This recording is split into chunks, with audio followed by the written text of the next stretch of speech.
Hi నమస్తే welcome to Myra media. నేను మీ కేవీఆర్. ఆంధ్రప్రదేశ్లో అమరావతి రాజధానికి సంబంధించి ఇక ఎన్నెన్ని విచిత్రాలు ఎన్నెన్ని మాయల ఫకీర్ ముచ్చట్లో చూస్తూనే ఉన్నాం కదా. అలీబాబా అరడజన్ దొంగల లాంటి కథనాలను ఎట్లా వండి వారుస్తూ ఉన్నారో ఇక రైతులు తమకు తామే ఉబలాట పడుతూ తీసుకోండి బాబు గారు అని చెప్పి ఇంకా భూములు ఎదిరిచ్చే దానికి త్యాగాలు చేసేదానికి సిద్ధమైపోయారు అని చెప్పి ఇంకా మన రోత మీడియాలో కుల మీడియాలో ఎట్లాంటి వార్తలు వస్తున్నాయి చూసినాం కదా. కానీ రియాలిటీ ఏంటంటే అక్కడ ఇప్పటిదాకా రాజధాని భూముల్లో అంటే ఫస్ట్ ఫేజ్లో 33,000 ఎకరాలను దాని చుట్టూ మరో 20,000 ఎకరాలు మొత్తంగా 55,000 ఎకరాలను ఏమంటారు ల్యాండ్ పూలింగ్ కింద క్యాప్చర్ చేసిర్రు. ఇంకా అవి ఎవరెవరికి ఎన్నెన్ని వాటాలు పోయినాయో ఈ రాష్ట్ర ప్రజలకు అందరికీ తెలుసు. అది కుల రాజధాని అని చెప్పి స్వయంగా గతంలో ఇప్పటి డిప్యూటీ సీఎం పవన్ కళ్యాణ్ గారు విమర్శలు చేసిర్రు. ఈ కూటమిలో భాగస్వామ్య పార్టీ అయిన సోము వీర్రాజు లాంటి వాళ్ళైతే ఇన్సైడర్ ట్రేడింగ్ భయంకరంగా జరిగింది, ఆ కుంభకోణాలన్నీ వెలుగులోకి రావాలని చెప్పి అప్పట్లో చేసిన విమర్శలు అనమాట. ఇంకా అది అయిపోయింది కదా. ఇప్పుడు మళ్ళీ కొత్తగా 44,000 ఎకరాలు గ్రాప్ చేసేందుకు ల్యాండ్ పూలింగ్ చేసేందుకు రాజధాని నిర్మాణం కోసం అడుగుతూ ఉన్నారు కదా. ఎందుకు international airport, international sports city, international railway station ఇట్లా ఏవేవోగా కథనాలు వెళ్తూ ఉన్నారు. కానీ అక్కడ రైతులు ఈ భూములు ఇచ్చేందుకు మాత్రం ససేమిరా అంటున్నారు. ఎందుకు? గతంలో ఇచ్చిన ఆ సిఆర్డిఏ పరిధిలో 33,000 ఎకరాలలో ఎంత అభివృద్ధి చేసిండ్రు?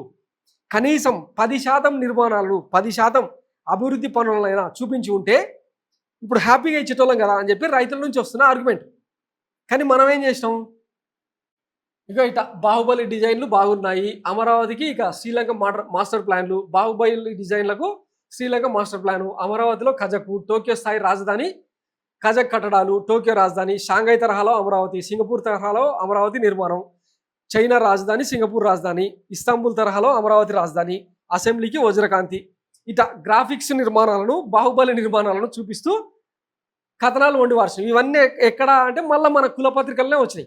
ఇవన్నీ చూసి ఇప్పుడేమో అక్కడ మొత్తం నీళ్లు తోడిపోసే ఎత్తిపోతల పథకాలు, జంగిల్ క్లియరెన్స్ పేరుతో తిప్పిపోతల పథకాలు ఇవే నడుస్తున్నాయి. కరెక్ట్గా గంట సేపు వాన పడితే మునిగిపోయే నిర్మాణాలు కనిపిస్తూ ఉన్నాయి. ఇట్లాంటి టైంలో రియల్ ఎస్టేట్ అక్కడ భూములు కొనుక్కోవడానికి కూడా పారిశ్రామికవేత్తలు వచ్చేందుకు వెనక ముందు అవుతున్నారు అని చెప్పి కథనాలు వినిపిస్తూనే ఉన్నాయి కదా.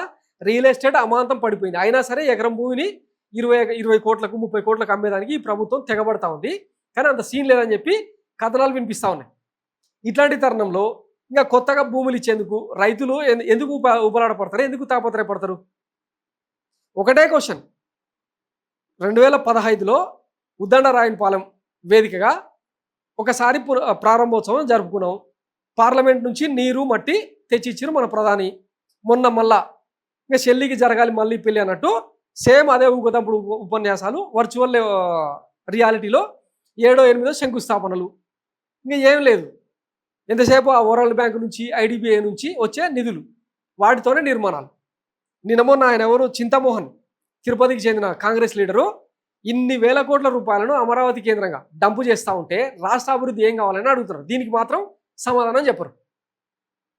ఇవన్నీ చేయకపోగా రైతుల నుంచి బలవంతంగా భూములు లాక్కునే ప్రయత్నాలు కుట్రకోణాలు చేస్తే ఇప్పుడు రైతుల నుంచి తిరుగుబాటు వస్తూ ఉంది. అక్కడ హైకోర్టులో పిటిషన్లు పడతా ఉన్నాయి వరుసగా. ఇవేవి మన కులపత్రికల్లో, రోత పత్రికల్లో, మన పచ్చపత్రికల్లో రావు.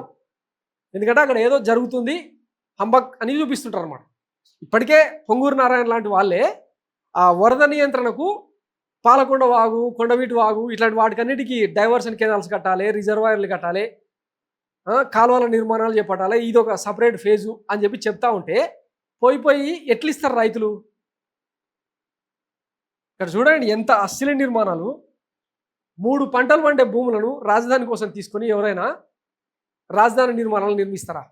సరే నిర్మిస్తారే అనుకుందాం. దానికి ఒక 5,000 ఎకరాలు 10,000 ఎకరాలు ఒక క్రైటీరియా పెట్టుకొని రాష్ట్రం కోణంలో, రైతుల కోణంలో ఒకవేళ నిజాయితీగా చిత్తశుద్ధిగా పనిచేస్తే అట్లా లిమిటెడ్ వర్షన్లో నిర్మిస్తారు.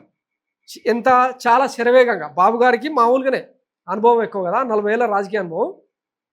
దెబ్బకి ఇట్లా లేచి కూర్చుంటాయి. ఎల్ఎన్టీని ఇంకా రకరకాల కంపెనీలు తీసుకొచ్చి ఆర్డర్లు ఇస్తే, పారదర్శకంగా టెండర్లు నిర్వహిస్తే ఈజీగా కాదా?